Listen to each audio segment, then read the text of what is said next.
হে আমার চাচা, একবার বলেন লা ইলাহা ইল্লাল্লাহ, তাহলে আমি সুপারিশ করব যাতে করে আল্লাহ আপনাকে জান্নাত দেয়। হে আমার চাচা, আপনি শুধু একবার বলেন লা ইলাহা ইল্লাল্লাহ, আপনি বলেন আমি সুপারিশ করে জান্নাতে নিয়ে যাব। তখন আল্লাহ বলছেন সূরা কাসাসের 56 আয়াত নাযিল করে, ইন্নাকা লা তাহদি মান আহবাবতা, হে মুহাম্মদ সাল্লাল্লাহু আলাইহি ওয়াসাল্লাম, আপনি আপনার চাচাকে ভালোবাসেন বলে আপনি হেদায়েত দিবেন, ওয়ালাকিন্নাল্লাহা ইয়াহদি মান ইয়াশা, হেদায়েতের ক্ষমতা আমি আল্লাহর হাতে। আর মুহাম্মদ সাল্লাল্লাহু আলাইহি ওয়াসাল্লাম যদি তার চাচাকে, তার উম্মতের কাউকে যদি হেদায়েত দিতে না পারে, তাহলে পৃথিবীর কোন বাপের বেটা আছে, পীর আছে?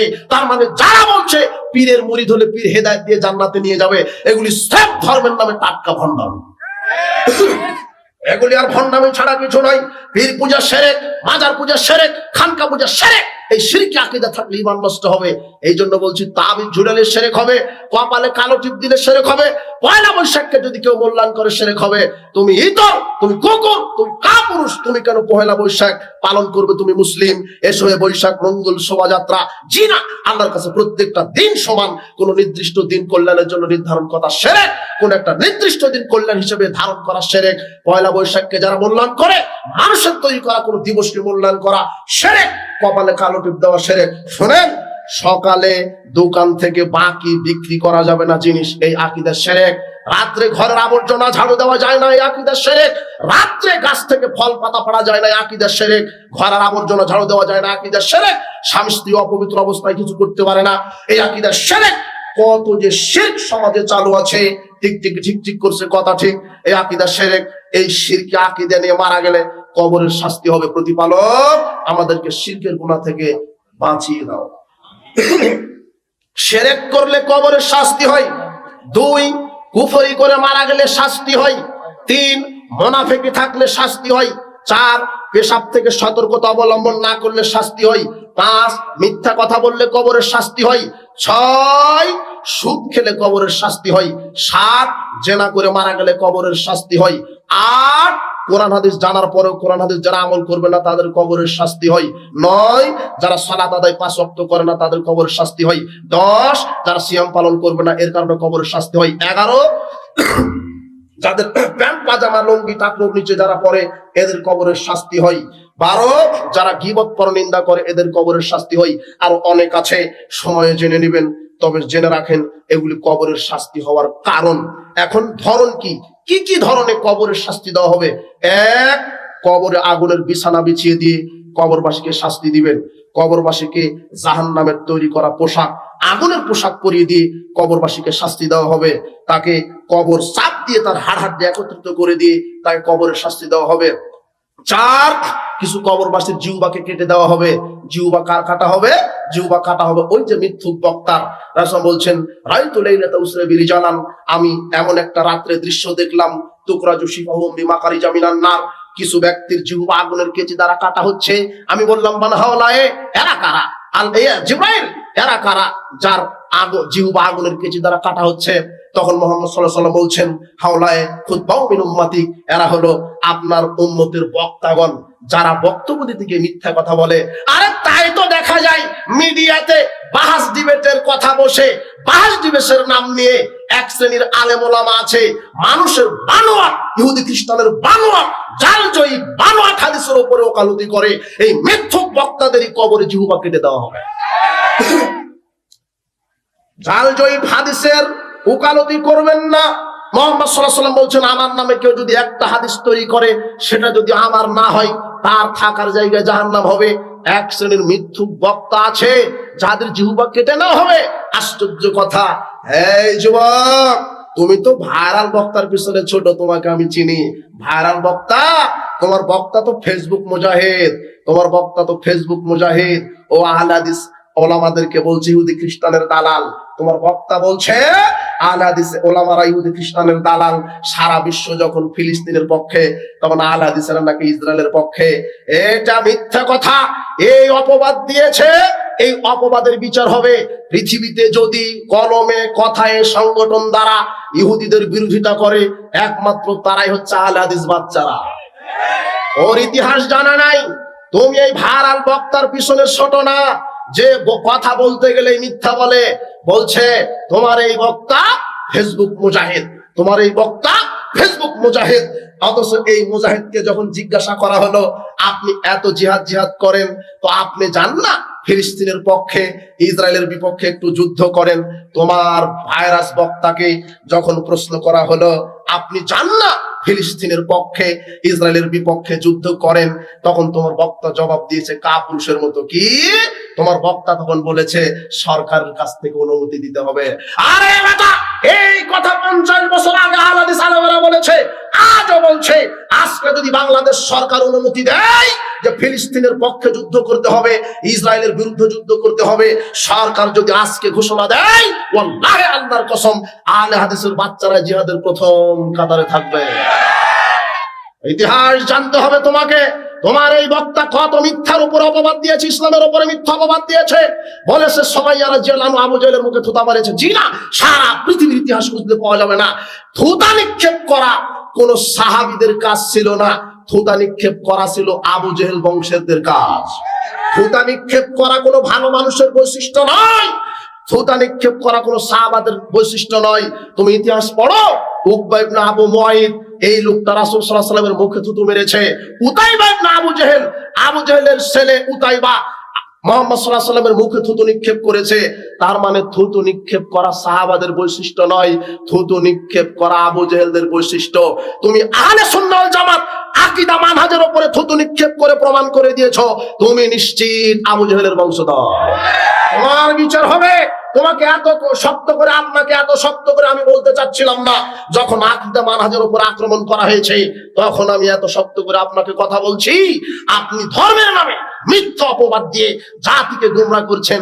কত জাল জয়ী হাদিস আপনি এই জাতিকে শুনিয়েছেন। বলছে কি বিচার মাথা আল্লাহ চুলের হাত কাটবে। জি না, সারা পৃথিবীর সব ইতিহাস খুঁজলেও একটা হাদিস পাওয়া যাবে না।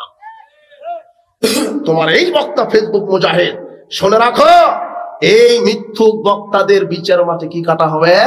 জিহ্বা কাটা হবে। আমি এতটুকু হিংস সংকেত দিয়ে গেলাম। তবে আমরা প্রত্যেকের কাছে হেদায়েতের দাবি রাখি। আমি কষ্ট পাই, আমি কষ্ট পেয়েছি সবচাইতে বেশি। তুমি আপনি আমাদেরকে ইহুদি খ্রিস্টানের দালাল বলছেন, অথচ যারা জোরে আমিন বলাকে, রাফালায়ে দাইন করাকে, পায়ের সাথে পা মিলানোকে ঘৃণা করে, তুমি তাদের ওলামা পরিষদে যোগ দাও। যারা জর্দা নিয়ে বসে জর্দা খায়, তাদের ওলামা শাহেকে তুমি যোগ দাও। আরে তুমি জর্দার বিরুদ্ধে জিহাদ করতে পারো না, তুমি কি করে মুসলিমদের পক্ষে আর ফিলিস্তিনের পক্ষে ইসরায়েলের বিরুদ্ধে জিহাদ করবে? তুমি তো জর্দার বিরুদ্ধে জিহাদ করতে পারো না। তোমার সামনে জর্দা খাচ্ছে, কই তুমি তো জর্দার বিরুদ্ধে জিহাদ করতে পারলে না। তুমি কিভাবে জিহাদ করবে? তুমি যাদের সাথে যোগ দিয়েছো, তারা জোরে আমিন বলাকে ঘৃণা করে, তারা রাফালায়ে দাইন করাকে ঘৃণা করে, সহ্য করতে পারে না।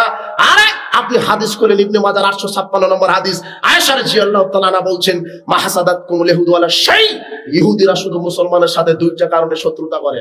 এই মুখস্থ করেন, কয়টা? ইহুদিরা শুধু দুইটা কারণে শত্রুতা করে। এক, আলা সালামত তামিন, মুসলিমরা সালাতে জোরে আমিন বলে, এটা ইহুদিদের সহ্য হয় না। তার মানে কোন মুখে আমাদেরকে ইহুদিদের দালাল বলো? আরে জোরে আমিন তো সহ্য করতে পারে না ইহুদিরা। আরে আহলে হাদিস বাচ্চারা সূরা ফাতিহা শেষে জোরে আমিন বলে ইহুদিদের বিরোধিতা করে, আর তোমরা চুপে আমিন বলে ইহুদিদের পক্ষে অবলম্বন করেছ। তোমরাই দালালি করো। ইফতারের সময় হয়েছে, ইদা গরাবাতি শামস ফাকাদ আফতারা শাইম।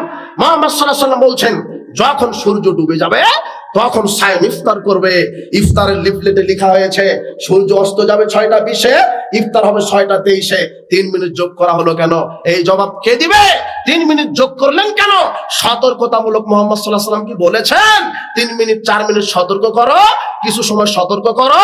মুহাম্মদ সাল্লাল্লাহু আলাইহি ওয়াসাল্লাম বলেছেন সূর্য ডোবার সাথে সাথে সায়েম ইফতার করবে। লিআন্নাল ইয়াহুদা ওয়ান নাসারা আখিরুন, দেরিতে ইফতার করে, দেরিতে ইফতার করে ইহুদি খ্রিস্টান, দেরিতে ইফতার করে ইহুদি খ্রিস্টান। সূর্য ডোবার সাথে সাথে ইফতার করে আহলে হাদিসরা সুন্নাতের উপরে আমল করে। আর সূর্য ডোবার 3 মিনিট 4 মিনিট সতর্ক দেরিতে ইফতার করে তোমরা প্রমাণ করেছো তোমরা ইহুদিদের দালাল। ইহুদিদের দালাল হুশ করে বলা লাগবে না? ইহুদিদের দালাল হুশ করে বলা লাগবে। তোমার বক্তা বলেছে ইহুদিদের দালাল, তোমার বক্তা বলেছে আমরা আমেরিকা থেকে, ব্রিটেন থেকে ইহুদি খ্রিস্টানদের থেকে টাকা পাই। এই কথা যদি মিথ্যা, এই কথা যদি সত্য, অথবা মিথ্যা হয়, এটা যদি প্রমাণ করতে আমি চ্যালেঞ্জ করলাম, যদি তোমার বক্তা প্রমাণ করে দিতে পারে যে আহলে হাদিস কোন ওলামা ইহুদি খ্রিস্টান থেকে টাকা খায়, এটা যদি প্রমাণ হয় তাহলে তোমার বক্তার বউ ঠিক থাকবে, তুমি চ্যালেঞ্জে আসো। আর যদি প্রমাণ না হয় তাহলে তুমি চ্যালেঞ্জ গ্রহণ করো, তোমার বক্তার বউ অটো তালাক হবে। তুমি চ্যালেঞ্জ করো বেটা, আহলে হাদিসের কলিজা আছে, তুমি দেখো, তুমি আজ না হয় কাল বুঝতে পারবে। আসো তোমার বক্তা চ্যালেঞ্জ করুক, যদি একজন আহলে হাদিস বিদ্বানগণকে প্রমাণ করতে পারে যে ইহুদি খ্রিস্টান থেকে টাকা খায়, তোমার বক্তার স্ত্রী বহাল থাকবে। যদি প্রমাণ না হয় তাহলে তোমার বক্তার স্ত্রী কি হয়ে যাবে? তালাক হবে। তুমি চ্যালেঞ্জ গ্রহণ করো। আমরা কারো বিদ্বেষ শত্রুতা রাখি না, আমাদের প্রত্যেকের টার্গেট জান্নাত প্রতিপালক, কোরআন এবং সহিহ সুন্নাহ মেনে প্রত্যেকটা আলেম, প্রত্যেক ঘরানার আলেমকে তুমি সঠিক হেদায়েত দান করো। শুধু জাতিকে কোরআন সুন্নাহর অনুসারী হওয়ার জন্য, রাসূল সাল্লাল্লাহু আলাইহি ওয়াসাল্লামের সুন্নাত অনুসরণ করার জন্য এই কথা বলে গেলাম। এই দিনাজপুর, এই ঠাকুরগাঁ, কুড়িগ্রাম অঞ্চলের লোকদেরকে এই কথা বলে যাচ্ছি, যদি জান্নাতে যেতে হয় তাহলে মুহাম্মদ সাল্লাল্লাহু আলাইহি ওয়াসাল্লামের নীতিতে আকীদা মানহাজ ঠিক রেখে যেতে হবে। না হলে আকীদা মানহাজ যদি ঠিক না থাকে তাহলে জিহাদ করে শহীদ হয়েও জান্নাত হবে না। আকীদা মানহাজ দেখতে হবে। শিরক করে মারা গেলে কবরের শাস্তি হয়, কুফরি করে মারা গেলে কবরের শাস্তি হয়, মুনাফিকি করে মারা গেলে কবরের শাস্তি হয়, পেশাব থেকে সতর্কতা না থাকলে কবরের শাস্তি হয়। বলছিলাম মিথ্যে কথা, মিথ্যুক বক্তা জিহ্বা কাটা হবে। যে আলেম কোরআন সুন্নাহ পড়ে আমল করে না, কবরে তার মাথা ফাটানো হবে। আর রক্তের নদীতে চুবানো হবে, এটা কবরের শাস্তি। সেটা হলো কাকে বলেন তো? রক্তের নদীতে কাকে চুবানো হবে? সুদখোর। কবরের শাস্তি। রক্তের নদীতে কাকে চুবানো হবে কবরে? সুদখোর। খবরদার, ভিক্ষা করে খান। এই যুবক শোনো, তোমার বাপ গর্ব করছে ছেলে একটা হয়েছে গো, ব্যাংকে চাকরি করে। তোমার বাপ গর্ব করছে ছেলে একটা হয়েছে, ব্যাংকে চাকরি করে। ব্যাংকে চাকরি করার দোষের নয়, সুদী ব্যাংকে চাকরি করা হারাম। সুদী ব্যাংকে চাকরি করার চাইতে ভিক্ষা করে খাওয়া ভালো। আমি বহু বক্তব্য, একটা কথা আছে যে এই খুঁটিটা সুদী ব্যাংকে চাকরি করে 1.5 লক্ষ টাকা বেতন পাই, আর এই খুঁটিটা ভিক্ষা করে 30,000 টাকা মাসে ইনকাম করে।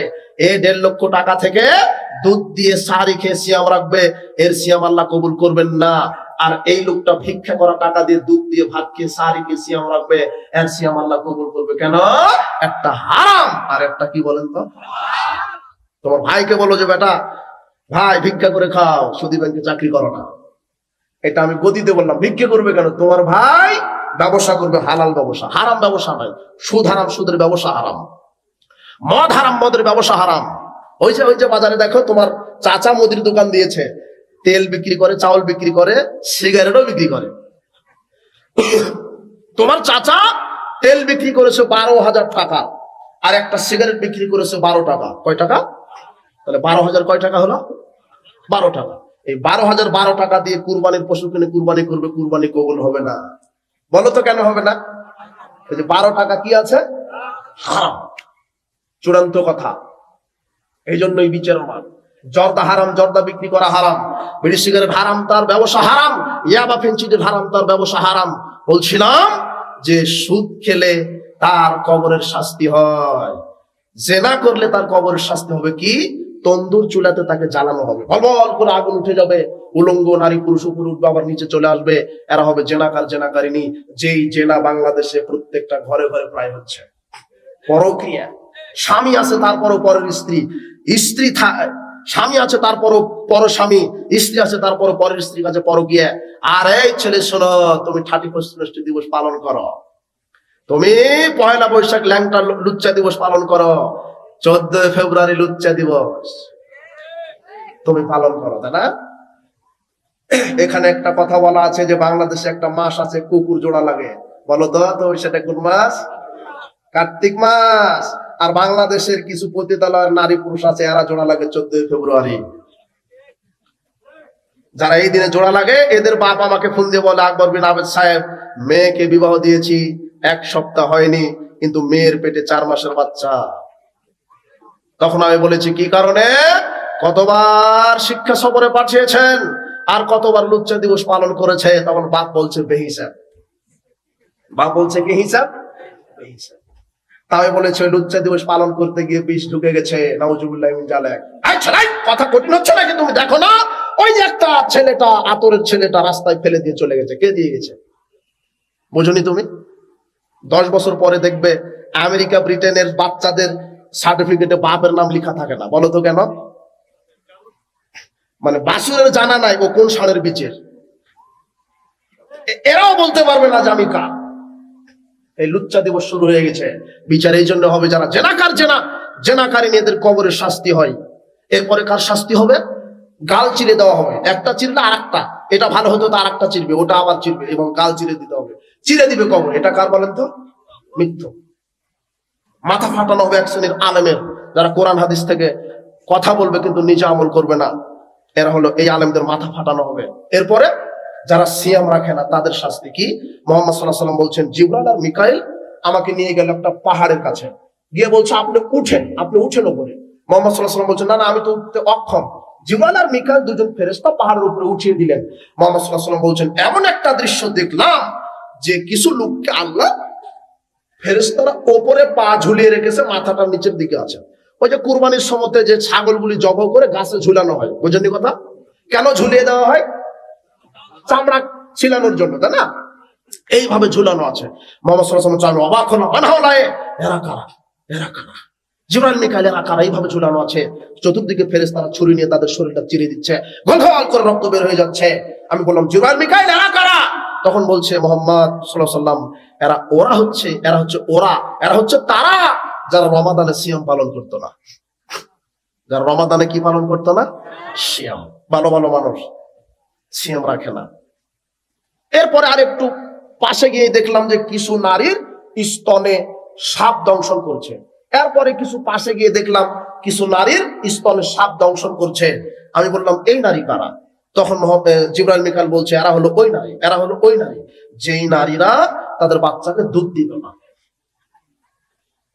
এখনো অনেক স্বামী অভিযোগ করে যে আমার স্ত্রী আমার ছেলেকে দুধ দেয় না। তা আমি বললাম, কেন? তো আমার স্ত্রী বলছে যে ফিডার খাওয়াবো, দুধ দিলে স্তন ঝরে পড়ে যাবে, তাড়াতাড়ি বার্ধক্য এসে যাবে, এই জন্য ফিডার খাওয়াবো।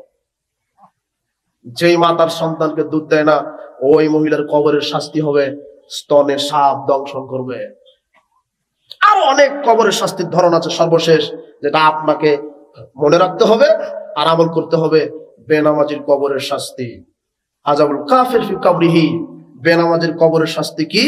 ইন্নাহু সাল্লাল্লাহু আলাইহি তিসআতুনা তিসউনা তিননিন, 99টি তিননিন বেনামাজির কবরে দেওয়া হবে। আতাদুনা মা তিননিন?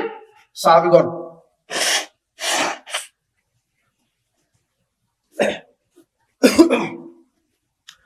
রাসূল সাল্লাল্লাহু আলাইহি ওয়াসাল্লাম বলছেন, সাহাবীগণ, আতাদুনা মা তিননিন? তোমরা কি জানো তিননিন কি? সাবুনা হাইয়ান, একটা তিননিন সমান 70টি সাপ। একটা তিননিন সমান 70টি সাপ, আর থাকবে 99টি। তাহলে 99 গুণ 70, 6930টা সাপ। কয়টা? 6930টা। কুল্লি হাইয়াতিন তিসউন রুসিন, আর এক একটা সাপের হবে 9টা করে মাথা। এক একটা সাপের হবে 9টা করে মাথা। এতগুলি সাপ যাকে দংশন করছে, আর একটা দংশনের বিষক্রিয়া থাকবে 40 বছর। যাকে